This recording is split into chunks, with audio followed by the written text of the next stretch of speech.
Shalom saudara yang terkasihi di dalam nama Tuhan Yesus Kristus.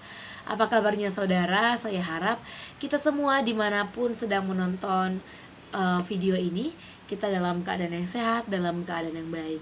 Puji Tuhan, sebelum kita mendengarkan firman Tuhan, mari terlebih dahulu kita berdoa. Bapa, kami bersyukur untuk hari ini, ajarlah kami terus Bapa, dan berikan kami hikmat dan pengertian agar firman-Mu dapat mudah kami mengerti. Di dalam nama Tuhan Yesus Kristus, haleluya, amin. Puji Tuhan, tema yang akan saya bahas pada hari ini adalah hati yang murni dan juga tulus. Nah, kita ingin belajar dari salah satu tokoh dalam Alkitab. Siapa sih? Pasti mungkin orang bertanya, siapa nih tokoh yang akan kita belajar mengenai ketulusan hati dan juga jujur. Yang pertama, ayat yang akan saya ambil adalah Matius 10 ayat 16. Lihat, aku mengutus kamu seperti domba ke tengah-tengah serigala. Sebab itu hendaklah kamu cerdik seperti ular dan tulus seperti merpati. Nah, kalau kita melihat dalam Matius 10 ayat yang ke-16, memiliki kaitan atau hubungan dengan kehidupan kita sebagai pelayanan Tuhan. Kronologi ayat ini adalah pertama, Yesus mau supaya kita hamba-hamba Tuhan menyadari bahwa seringkali kita menghadapi realita kehidupan yang tidak mudah. Serigala merupakan gambaran kehidupan dunia di luar Tuhan yang penuh dengan tantangan. Domba-domba merupakan binatang-binatang yang lemah, yang adalah gambaran kehidupan kita sebagai hamba-hamba Tuhan. Kedua, Yesus mau supaya hamba-hamba Tuhan menghadapi realita hidup ini dengan cerdik seperti ular, namun tulus seperti merpati. Kejadian 3 ayat yang pertama. Ular adalah binatang yang paling cerdik dari yang dijadikan Allah, yang ingin kita menjadi orang cerdik. Siapa itu orang cerdik? Orang cerdik adalah orang yang bisa membaca situasi dan mengambil langkah yang tepat. Nah, kalau kita melihat nih dalam firman Tuhan atau kita mencari tokoh-tokoh Alkitab, kita akan lihat 3 kepribadian Daud. 1 Samuel 16 ayat 6-7 mencatat tentang Daud yang dipilih Tuhan, bukan karena Daud pintar dalam ilmu atau ahli perang atau strategi perang. Tapi Daud adalah seorang yang percaya dan tulus hatinya, dan dia memiliki kepribadian yaitu patut kita contoh.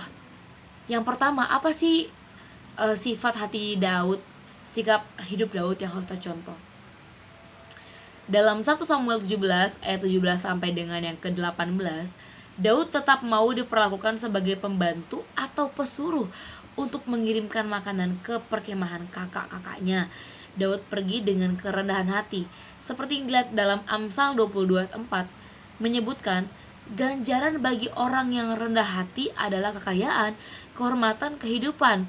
Kerendahan hati juga bisa kita tetapkan dalam doa-doa kita kepada Tuhan. Kiranya ini juga menjadi prinsip dan syarat utama kita sebagai hamba Tuhan. Seperti Amsal 16 ayat yang ke-16 mengatakan, hati mendahului kejatuhan. Nah, poin yang berikutnya akan kita bahas oleh Daud adalah dia memiliki hati yang tulus. Ketika Daud memiliki hati yang tulus, bahkan dikatakan bahwa ketulusan hati itu akibatnya. Nah, kalau kita berbicara tentang akibat, otomatis ada yang kita perbuat. Contoh misalnya ada kebakaran rumah. Kenapa bisa adanya kebakaran rumah? Karena mungkin yang pertama ada AC yang meledak atau ada gas yang bocor. Nah, itu yang menyebabkan adanya suatu akibat yang terjadi. Nah, tetapi kalau kita melihat ketulusan hati, apa sebenarnya ketulusan hati itu? Ketulusan hati itu dapat menyebabkan atau dapat mengakibatkan kita menjadi orang-orang yang dipenuhi dengan sukacita, bahkan dibilang kehormatan, bahkan kekayaan. Nah, kita lihat, bukan hanya saja kita mendapatkan damai sejahtera, bahkan firman Tuhan katakan bahwa kita akan dengan mudah memiliki apa itu? yaitu adalah suatu kehormatan karena kita memiliki hati yang murni, hati yang tulus. Maka dari itu saudara, mari terus kita melihat apakah yang sebenarnya menjadi mau Tuhan dalam setiap kehidupan kita.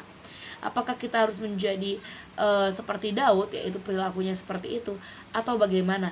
Dan ternyata setelah kita membaca tadi bahwa itulah sebenarnya yang diinginkan Tuhan, untuk kita memiliki ketulusan hati. Maka dari itu saudara, marilah senantiasa kita menjaga setiap hati kita untuk kita hidup tulus. Dan kita harus memiliki ketulusan hati dan kesungguhan hati, bukan hanya kepada manusia saja loh, tapi kita juga harus memiliki ketulusan hati untuk melakukan pekerjaan Tuhan. Baik, kita berdoa.